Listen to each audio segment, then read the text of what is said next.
നീ ഒരാഴ്ചത്തേക്ക് ഇങ്ങോട്ട് വരാതെ വാശി പിടിച്ചിരുന്നെങ്കിൽ അഖില് ചിലപ്പോ നിന്റെ കൂടെ വന്നേനെ. പുറത്തുപോയി സ്വന്തമായിട്ടൊരു ബിസിനസ് ഒക്കെ തുടങ്ങായിരുന്നു. ഈ അടിമ ജീവിതത്തിൽ നിന്നൊരു മോചനവും കിട്ടിയേനെ.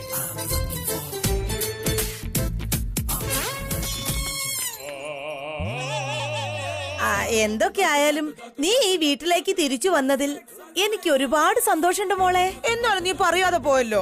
നിനക്ക് എന്തെങ്കിലും പറ്റിയോന്ന് ഓർത്ത് ഞാൻ വല്ലാതെ പേടിച്ചു. നിനക്ക് എന്തെങ്കിലും പറ്റിയിരുന്നെങ്കിൽ എന്റെ അഖിൽമോൻ വല്ലാതെ വിഷമിക്കായിരുന്നു. മനസ്സിലായില്ല. ഞാൻ റൂമിലില്ലാന്ന് വെച്ച ഇതെന്താ നിങ്ങളുടെ മീറ്റിംഗ് റൂമാ? വീണ്ടും ഇവിടെ എന്താ മൂപ്പിച്ചോണ്ടിരിക്കുന്നേ? എന്ത് വിഷം കൊടുക്കുന്നേന്ന്? അയ്യോ, എന്താണ് ഇങ്ങനെയൊക്കെ പറയുന്നേ? ഞാൻ എന്തിനാ അങ്ങനെയൊക്കെ ചെയ്യുന്നേ? നിങ്ങൾ കാരണോ ഇവളീ വീട്ടിൽ നിന്ന് ഇറങ്ങിപ്പോയത്? അത് കൊള്ളാടാ. ആരോടുള്ള ദേഷ്യം നീ എന്നോട് തീർക്കല്ലേ? എന്തായാലും ഭാര്യയ്ക്കും ഭർത്താവിനിടയിൽ ഞാൻ എന്തിനാ വെറുതെ? ഞാൻ എന്തു പറഞ്ഞാലും കുറ്റം എനിക്ക് മാത്രമായിരിക്കും. ഞാൻ പോവാ മോളെ. നീ നിന്റെ ആരോഗ്യം നോക്കണേ.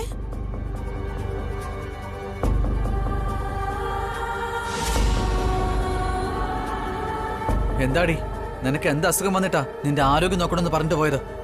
അപ്പോ എനിക്ക് എന്തെങ്കിലും അസുഖം വന്ന് ഞാൻ മരിക്കണമെന്നാണോ അഖിൽ ആഗ്രഹിക്കുന്നത്? ആരോടും പറയാതെ ഒരു കത്ത് എഴുതി വെച്ചിട്ട് നീ നിന്റെ വീട്ടിലേക്ക് പോയില്ലേടി? ആ, ഇതാണോ നീ എനിക്കിരുന്ന വാല്യൂ? ആ, ഇന്നലെ രാത്രി എന്റെ ഡിസിഷൻ പറഞ്ഞതല്ലേ, നീ കേൾക്കാഞ്ഞിട്ടല്ലേ? അതിന് മറുപടി ഞാൻ എത്ര തവണ പറഞ്ഞു കഴിഞ്ഞതാ. നീ ഞാൻ പറയുന്ന എന്താ കേക്കാത്തെ? അത് പോട്ടെ, നിനക്ക് എങ്ങനെ പോവാൻ തോന്നി? നിന്നോട് ദേഷ്യം വന്നു, അതാ ഇറങ്ങിപ്പോയെ. എന്തിനാ പിന്നെ വീണ്ടും തിരിച്ചു വന്നത്? അപ്പോ ഞാൻ തിരിച്ചു വന്നത് നിനക്ക് ഇഷ്ടപ്പെട്ടില്ലേ? എന്നെ വേണ്ടെന്ന് വെച്ചിട്ടല്ലേ നീ ഇവിടുന്ന് പോയത്?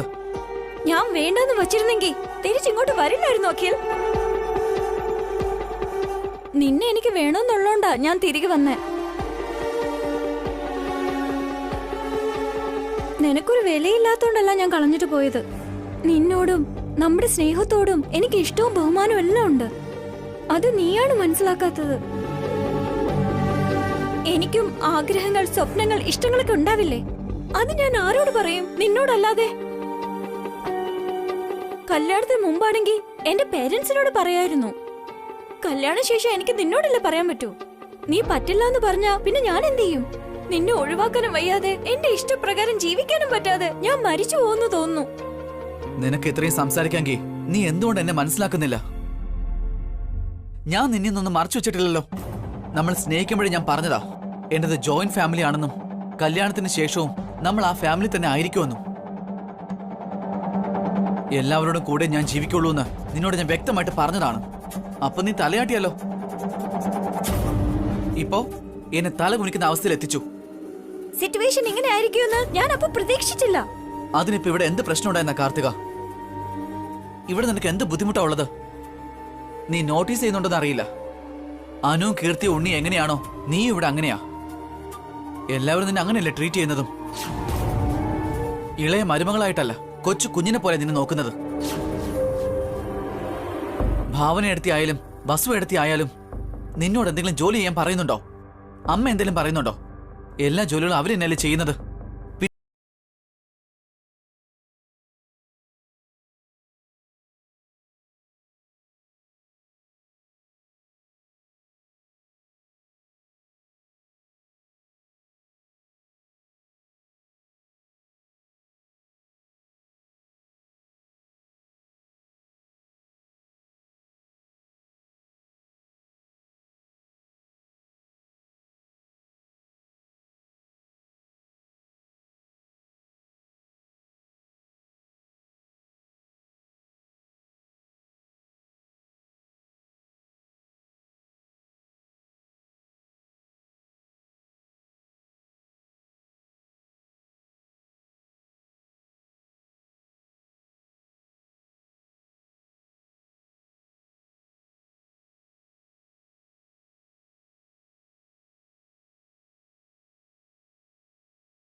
ഇന്ന് ചേച്ചിക്ക് കിച്ചൺ ഡ്യൂട്ടിയിൽ നിന്ന് ലീവ്.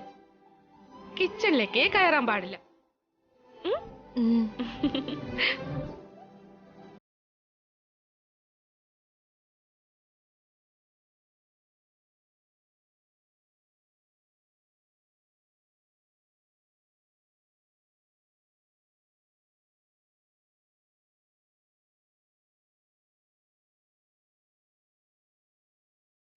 സോറി വസു, ഞാൻ കാരണം നിനക്ക് ബുദ്ധിമുട്ടായല്ലേ?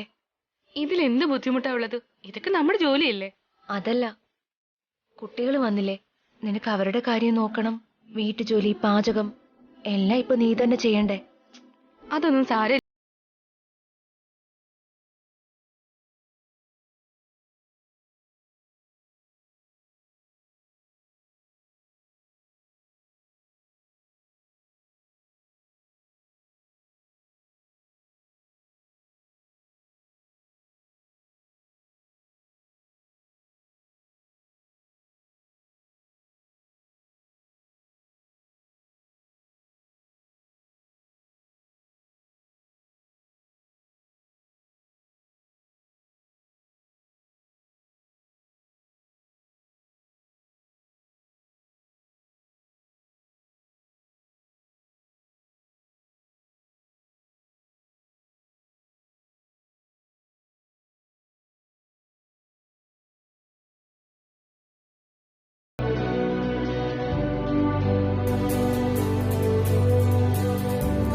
Thank you Vasundha. എന്താ വസു കോഫി നീ കൊണ്ടുവന്നത്? ഭാവന എവിടെ പോയി? ഭാവനേച്ചിയുടെ കൈക്ക് ചെറിയ ഉളുക്ക് പറ്റിയമ്മേ. അയ്യോ, എടാ എടുത്തി ഹോസ്പിറ്റൽ കൊണ്ടുപോയാലോ? അത്രയ്ക്ക് വലിയ വേദനയൊന്നും ഇല്ല അഭി. വസു മരുന്ന് വെച്ച് ബാൻഡേജ് കൊണ്ട് കെട്ടി തന്നിട്ടുണ്ട്.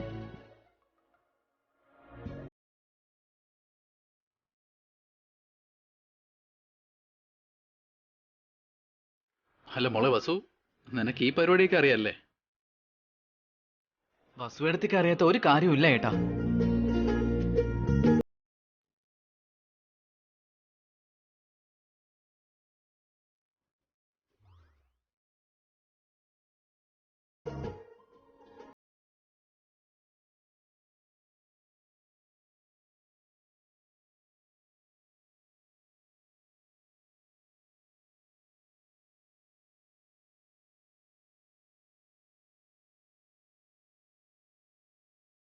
ഞങ്ങളെ തമ്മിൽ കൂട്ടി അടുപ്പിക്കില്ല അഖിൽ. വസു ഇടുന്ന കോഫിക്ക് ഫസ്റ്റ് ഫാന് ഞാനാ. ഇല്ല, ശരിക്കും നന്നായിട്ടുണ്ട് വസു. ഇതില് വലിയ പുതുമയൊന്നുമില്ല. എന്നും കുടിക്കുന്ന കോഫി പോലെയാ. കോഫിയായിട്ട് കുടിച്ചാലേ ടേസ്റ്റ് അറിയൂ, അല്ലാതെ കഞ്ഞി പോലെ കുടിച്ചാൽ എങ്ങനെ ടേസ്റ്റ് അറിയുന്നേ? എന്തിനാ ആന്റി അങ്ങനെ കളിയാക്കുന്നേ? സത്യം പറഞ്ഞ ഭാവനയേട്ടത്തി ഉണ്ടാക്കുന്ന കോഫി നല്ലതാ. വസുവേട്ടത്തി ഉണ്ടാക്കുന്ന കോഫി അത്ര ടേസ്റ്റ് ഒന്നുമില്ല. ഒന്ന് പഠിക്കുവാണെങ്കിൽ ഞാനും വസുവേട്ടത്തെയും ഭാവനേട്ടത്തെക്കാളും നല്ല കോഫി ഉണ്ടാക്കും. അതിന് നീ ഇനി പഠിക്കണ്ടേ? നിനക്ക് അതിനുള്ള ഇൻട്രസ്റ്റ് ഒന്നുമില്ല. കൈ തന്നാ കുടിക്കും, ഇല്ലെങ്കിൽ അങ്ങ് കഴിക്കും. പഠിച്ചിട്ട് കാര്യങ്ങൾ ചെയ്യണമെന്നുള്ള വിവരമൊന്നും നിനക്ക് ഇല്ലല്ലോ.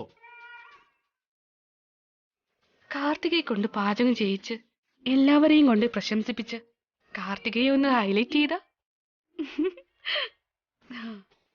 എന്താകില്ല ഇങ്ങനെയൊക്കെ പറയുന്നേ? കാർത്തിക വിചാരിച്ച അവളെ കൊണ്ട് എന്തും ചെയ്യാൻ കഴിയും. അങ്ങനെയൊന്നും ഇവൾക്ക് സപ്പോർട്ട് ചെയ്യല്ലേ എടുത്തി. ഈ ദിവസം കാർത്തികയാണ് പാചകം ചെയ്യാൻ പോകുന്നത്.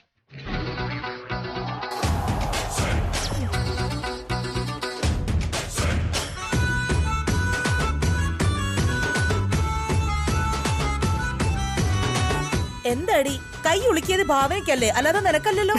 കാർത്തികയെ അഖിലി കളിയാക്കിക്കൊണ്ടിരിക്കുന്നത് കണ്ടില്ലേ ഇളയമേ? അതുകൊണ്ടാ കാർത്തികയുടെ ടാലന്റ് എല്ലാവർക്കും കാണിച്ചു കൊടുക്കണമെന്ന് ഞാൻ വിചാരിക്കുന്നു.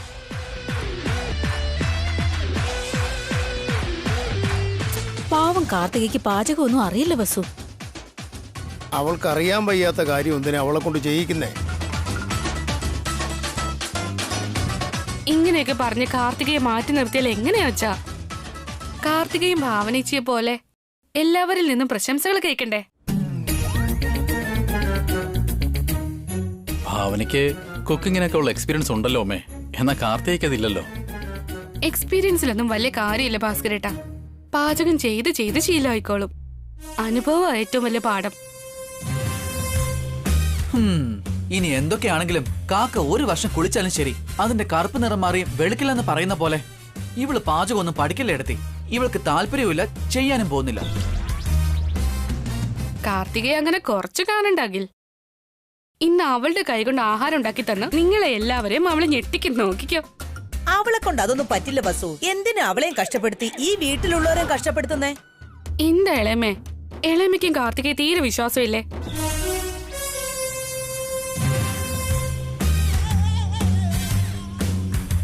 അതൊന്നും വേണ്ട വസു. കുറച്ചു നാൾ കൂടി കഴിഞ്ഞിട്ട് നമുക്ക് കാർത്തികയ്ക്ക് പാചകം പറഞ്ഞു കൊടുക്കാം. ഇല്ല ചേച്ചി, എല്ലാവരും വിചാരിക്കുന്നത് കാർത്തിക ഒരു കൊച്ചുകുട്ടിയാണെന്നാ. പക്ഷെ അവളൊരു കൊച്ചുകുട്ടിയല്ല. ജോലിയൊക്കെ അറിയാവുന്ന ഒരു കുട്ടിയാണെന്ന് ഞാൻ നിങ്ങൾക്ക് എല്ലാവർക്കും കാണിച്ചു തരും.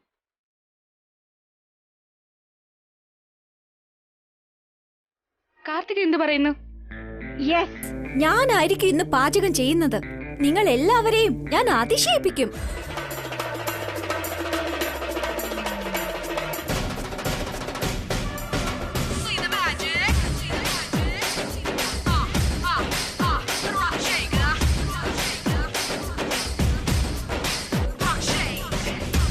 എടി നീ ആലോചിച്ചിട്ട് തന്നെയാണോ പറയുന്നേ? നീ ഒന്നുകൂടി ആലോചിച്ചിട്ട് പറയടി. ആലോചിക്കാതെ ഞാനൊരു കാര്യം പറയുകയുമില്ല, പറഞ്ഞിട്ട് ഞാൻ ആലോചിക്കുകയില്ല. ഞാൻ പാചകം ചെയ്യുന്നത് ടേസ്റ്റ് ചെയ്യാനായി നിങ്ങൾ എല്ലാവരും റെഡി ആയിക്കോളൂ.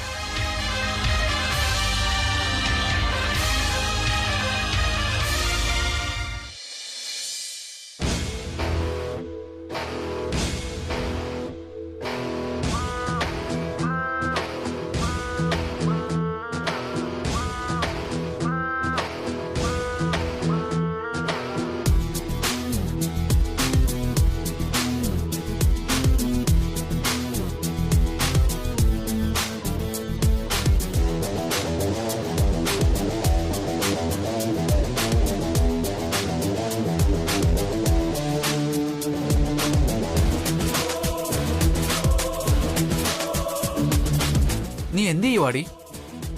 റിസർച്ച്. എന്ത് റിസർച്ച്? പാചകം ചെയ്യാനായി. ആ, എന്തിന്? ഞാനല്ലേ ഇന്ന് പാചകം ചെയ്യുന്നേ. പാചകം ചെയ്യാൻ വീഡിയോ ഒക്കെ കണ്ട് പാചകത്തിൽ എന്താ PhD എടുക്കാൻ പോവാ? നിങ്ങൾ എല്ലാവരെയും കൊണ്ട് ആഹാ അതിശയൊന്ന് പറയിപ്പിക്കണ്ടേ? അയ്യോ ദൈവമേ എന്ന് പറയിപ്പിക്കാതിരുന്നാ മതി. നിന്റെ കാല് പിടിക്കാം. ആവശ്യമില്ലാത്ത പണിക്കൊന്നും പോവല്ലേ. ആവശ്യമില്ലാത്ത പണിയില്ല, ഇത് പാചകമാണ്. നീ പാചകം ചെയ്താ അതുകൊണ്ട് ഒരു ഗുണം ഉണ്ടാവാൻ പോകുന്നില്ല. ആന്റി, നിങ്ങളും കൂടി എന്നെ നിങ്ങൾക്ക് വിശ്വാസമില്ലേ? എനിക്ക് നിന്നെ ഒരുപാട് വിശ്വാസമൊക്കെ ഉണ്ട്. പക്ഷെ നിന്റെ പാചകം ആലോചിക്കുമ്പോൾ ടെൻഷനാ. എന്നെ എൻകറേജ് ചെയ്യുന്നതിന് പകരം ഡിസ്കറേജ് ചെയ്യുകയാണോ? നിനക്ക് വെള്ളം ചൂടാക്കാൻ പോലും അറിയില്ല, പിന്നെയാണോ പാചകം ചെയ്യാൻ പോകുന്നത്? അതുകൊണ്ടല്ലേ ഫേസ്ബുക്കില് കുക്കിംഗ് ഷോ കണ്ടോണ്ടിരിക്കുന്നേ. വീഡിയോ കണ്ട് ചെയ്യുന്ന പാചകം പട്ടി പോലും കഴിക്കില്ല. ആ ഭക്ഷണം കഴിച്ചാ ഛർദിയേ വരും. നിനക്ക് അറിയാത്ത ജോലി എന്തിനാടി ചെയ്യുന്നേ? ആവശ്യമില്ലാതെ ഇവിടെയുള്ള എല്ലാവരുടെയും വയറ് കേടാവുന്ന അല്ലാതെ നീ വിചാരിക്കുന്ന ഒന്നും നടക്കാൻ പോകുന്നില്ല. നോക്കഖിൽ, ആദ്യം തന്നെ ആർക്കും ഒന്നും ശരിയാകില്ല. എല്ലാരും പ്രാക്ടീസ് ചെയ്യണം. അതുപോലെ ഞാനും ഒന്ന് ട്രൈ ചെയ്ത് നോക്കട്ടെ. ഉറപ്പായിട്ട് ഞാൻ സക്സസ്ഫുൾ ആകും. ഇപ്പോ എന്നെ കളിയാക്കിയ നിങ്ങള് ഞാൻ ഉണ്ടാക്കിയ ഫുഡ് കഴിച്ച് കൺഗ്രാറ്റുലേഷൻസ് എന്ന് പറയും. എടി, നിന്നോട് കൺഗ്രാറ്റുലേഷൻ പറയണമെങ്കിൽ ഞങ്ങള് ജീവനോട് ഉണ്ടാവണ്ടേ?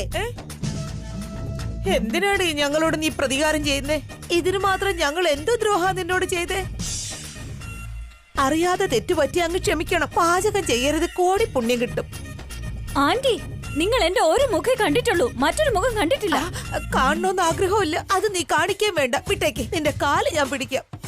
നോ, ഞാൻ എല്ലാവരോടും ചാലഞ്ച് ചെയ്തിരിക്കുക. മുന്നോട്ട് വെച്ച കാല് പിന്നോട്ട് വയ്ക്കില്ല. നിന്റെ കോൺഫിഡൻസും കറേജും ഒക്കെ കാണുമ്പോ എൻകറേജ് ചെയ്യണമെന്ന് തോന്നുന്നുണ്ട്. പക്ഷേ അതിനുള്ള ധൈര്യം പോരാ.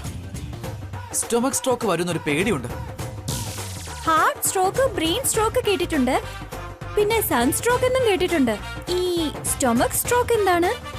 നിനക്ക് ഈ എർത്ത് ക്വേക്കിനെ പറ്റി അറിയാമോ? ഭൂകമ്പം അല്ലേ? ടിവിയിൽ പലതവണ കണ്ടിട്ടുണ്ട്. ഭൂകമ്പം എന്ന് പറഞ്ഞാൽ ഭൂമി രണ്ടായിട്ട് പിളർക്കുന്നതല്ലേ. സ്റ്റൊമക് സ്ട്രോക്ക് എന്ന് പറഞ്ഞാൽ സ്റ്റൊമക്ക് രണ്ടായിട്ട് പിളരുന്ന. അഖിൽ, നീ എന്നെ ഒരുപാട് ഇൻസൾട്ട് ചെയ്യാ. ഞാനൊന്ന് തീരുമാനിച്ചാ അത് ചെയ്തിരിക്കും. അപ്പോ ഇവിടെ ഉള്ളവരെല്ലാം മണ്ണിനടിയിലാക്കാൻ നീ തീരുമാനിച്ചല്ലേ? ആന്റി, നിങ്ങൾ ഇങ്ങനെയൊക്കെ പറഞ്ഞ എങ്ങനെയാ? സോറി മോളെ, ഈ കാര്യത്തിൽ എനിക്ക് ഇതിനെ സപ്പോർട്ട് ചെയ്യാൻ പറ്റില്ല. ഒരു കാരണവശാലും പറ്റില്ല. അയ്യോ, ഞാൻ പുറത്തു പോയാലും കഴിച്ചോളാം. കൊച്ചുമോനെ, നീ എന്നെ കൂടി കൊണ്ടുപോടാ. ആ, നിങ്ങൾ രണ്ടുപേരും പുറത്തു പോയി കഴിക്കാൻ പാടില്ല. ഇത് ഞാനാണ് സത്യം.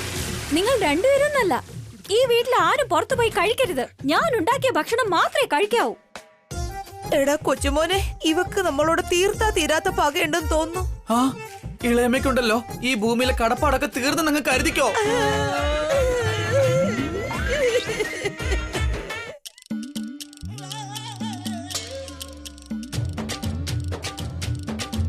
ഓം നമ ശിവായ, ഓം നമ ശിവായ, ഓം നമ ശിവായ.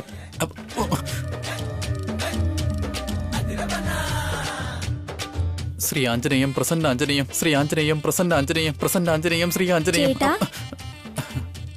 ചേട്ടൻ എന്തു പറ്റി? ഈ പട്ടാപ്പകല് എന്ത് ധ്യാനത്തിലാ ചേട്ടൻ ഇരിക്കുന്നേ? ഒന്നുമില്ല മോളെ, ആഞ്ജനേയ സ്വാമി ആലോചിച്ചിട്ട് ധ്യാനം ചെയ്തോണ്ടിരിക്കുക. അതെന്തിനാ ചേട്ടാ? പുറത്തു നിന്നും പിശാചുക്കളെങ്ങാനും അകത്തേക്ക് വരുമെന്ന് പറഞ്ഞോ? അതല്ല മോളെ, അടുക്കളയിൽ നിന്ന് നേരിട്ട് ഉപ്പും പുളിയും ഇല്ലാതെ ഫുഡ് ഡൈനിങ് ടേബിളിലേക്ക് വരുമെന്നാ പേടി.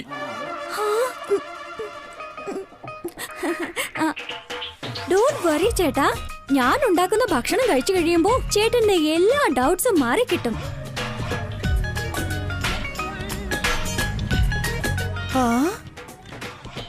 ഇവളുടെ കോൺഫിഡൻസ് കാണുമ്പോ ഇത് നമ്മുടെ അവസാനത്തെ ദിവസമാണെന്ന് തോന്നുന്നു.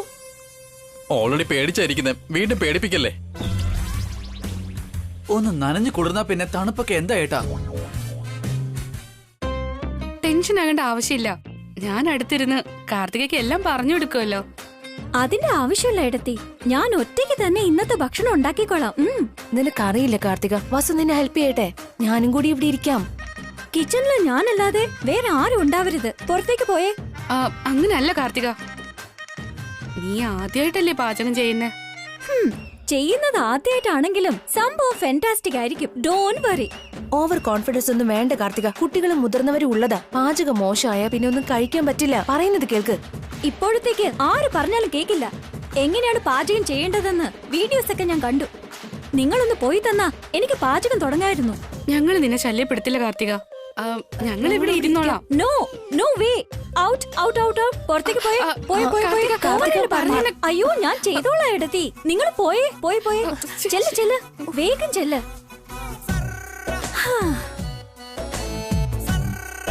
എന്താ ഭവനെ, നിങ്ങൾ രണ്ടും ഇങ്ങോട്ട് വന്നെന്തിനാ? കാർത്തിക പോകാൻ പറഞ്ഞു.